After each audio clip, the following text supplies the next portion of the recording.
Bonjour, c'est Cédric, ravi de te retrouver dans cette toute nouvelle vidéo.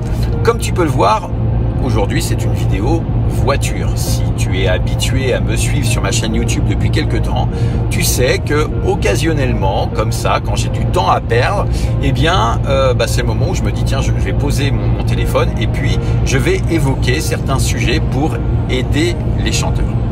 Donc aujourd'hui, moi ce que j'aimerais te parler, c'est deux leviers psychologiques que j'ai pu lever avec quelqu'un qui avait un gros projet. Un gros projet, tout du moins, ce gros projet c'était pour elle. Okay, moi je le voyais plus petit le projet, mais bon, pour elle c'était vraiment énorme. Et comme je le fais d'habitude, je reçois les gens, on fait un bilan, je regarde un petit peu ce qui se passe et puis ensuite je dis simplement ce que je pense en tant que coach vocal. Lors de ce bilan, ce qui était intéressant, c'est que on a levé directement, dès le premier jour, deux leviers psychologiques que je voulais te parler parce que peut-être que pour toi, ça va pouvoir t'aider. Donc, si tu sens que c'est un sujet qui peut t'intéresser, je t'invite à rester jusqu'à la fin de cette vidéo.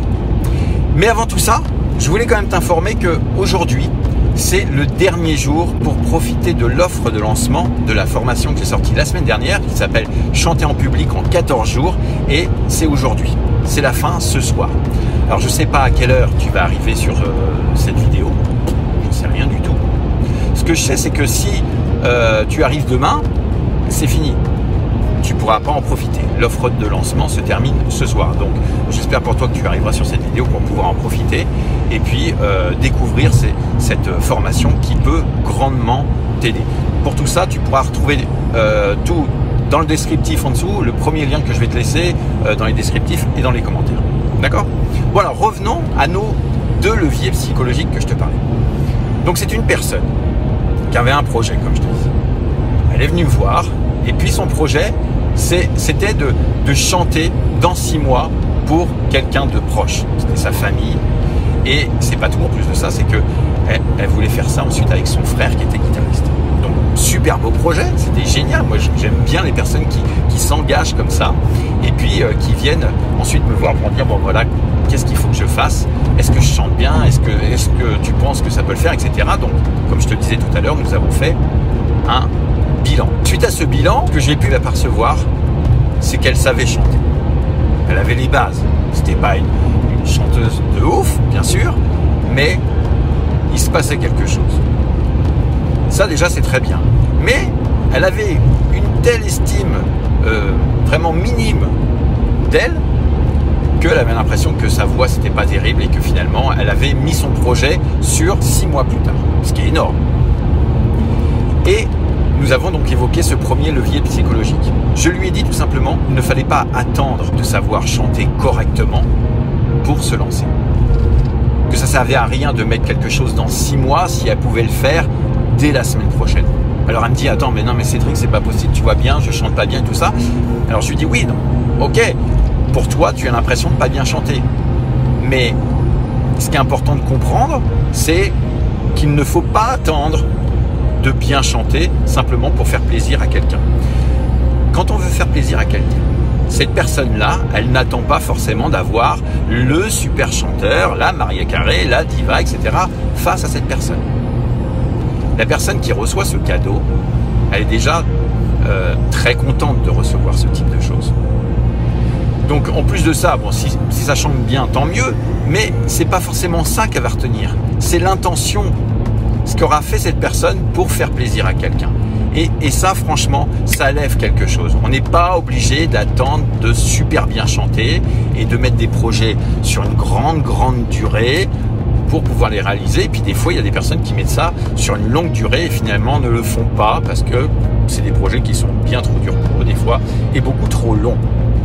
Donc, ce qu'il faut que tu comprennes, et peut-être que ça peut t'aider toi en tant que chanteur, c'est qu'on n'est plus à l'école. On n'est pas noté sur 20. On ne cherche pas forcément la performance. Tu comprends ce que je veux te dire? Ça sert à rien. On n'est pas là à te donner une image parce que tu as fait la meilleure des performances. C'est fini tout ça. Tu as quitté l'école. Voilà, on apprend à bien travailler, etc. Soit, mais dans la partie artistique, pour faire plaisir à quelqu'un, tu n'es pas obligé d'attendre d'avoir 20 sur 20 avant de faire quelque chose parce que très souvent, tu ne feras rien. Donc ça, c'était le premier levier. Nous sommes passés de 6 mois à 2 mois, ce qui a réduit énormément les choses et puis qui lui a permis de comprendre que elle aussi, elle avait le droit. Ok ? Donc, je sais qu'on est baigné dans un univers où on entend beaucoup de choses très propres, où ça chante très très bien, et puis on se dit finalement, est-ce que moi j'ai le droit de faire ça ? Mais oui, tu as le droit. À partir du moment où tu veux faire plaisir à quelqu'un, où tu as un message à partager, il n'y a aucun problème avec ça. Mais n'attends pas, mets les choses en place pour pouvoir lever des freins qui t'empêchent d'avancer. Deuxième chose, c'était le projet qu'elle s'était mis en place qui me semblait vraiment très très dur. C'est-à-dire chanter devant quelqu'un qu'elle aime, en sachant qu'en termes d'émotion, c'est plutôt débordant, et en plus de ça, d'être avec quelqu'un accompagné à la guitare, donc il fallait ensuite se caler par rapport au rythme, etc. Donc ça fait beaucoup de choses pour quelqu'un qui n'a jamais rien fait. Donc je ne dis pas qu'il ne fallait pas le faire, puisque c'était l'objectif que nous devions réaliser dans 2 mois, mais je lui ai expliqué qu'elle prenait les choses dans le mauvais sens. C'est-à-dire que l'idée, c'est pas de se dire, tiens, je travaille ma voix, et puis hop, je chante pour quelqu'un le jour J, et puis on voit ce qui se passe. Non, non, c'est comment on allait pouvoir se préparer petit à petit à travers différents petits défis pour pouvoir y arriver.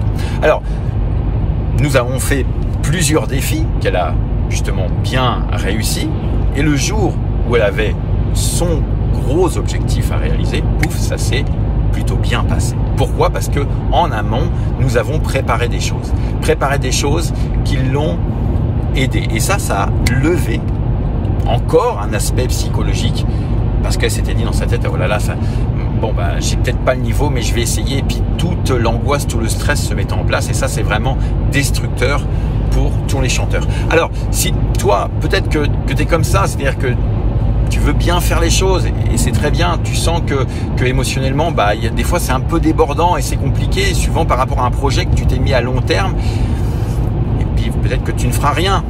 Alors que l'idée, c'est de préparer des choses étape par étape pour pouvoir arriver à ce point. Et comment on se prépare à ce genre de choses ? C'est en relevant des défis. Le défi de chanter devant quelqu'un, comme ça, de but en blanc, c'est un gros défi.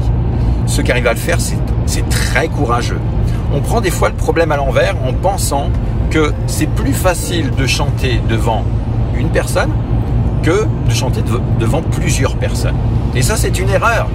On pense ça, on pense que ça va être plus simple. On commence par ça. Et c'est déjà un gros challenge pour certains. Alors que des fois, devant plusieurs personnes, c'est plus simple. Il n'y a pas très longtemps, j'ai tourné une interview avec Léo Ristorto qui expliquait un truc très simple, c'est que il fallait revenir aux bases des fois. D'aller chanter dans un bar avec plein de monde, c'est plutôt intéressant parce que finalement tout le monde s'en fout. Plus il y a de monde, tout le monde s'en fout et toi tu fais ta presta et puis tu es plus libre que quelqu'un pour qui tu dois être devant cette personne et chanter. Tu comprends ce que je veux dire ? C'est comme quand tu es dans la rue. Tu as par exemple tes AirPods aux oreilles. Tu as une conversation avec quelqu'un. Et puis, tu t'aperçois que dans la rue, il y a 2-3 personnes qui te regardent. Il y a 3 peupleux, toi, tu fais partie des peupleux et tu avances et puis tu vois cette personne qui te regarde et là, tu baisses un petit peu le son de peur qu'elle se dise, oh là là, regarde, elle parle toute seule là dans son coin.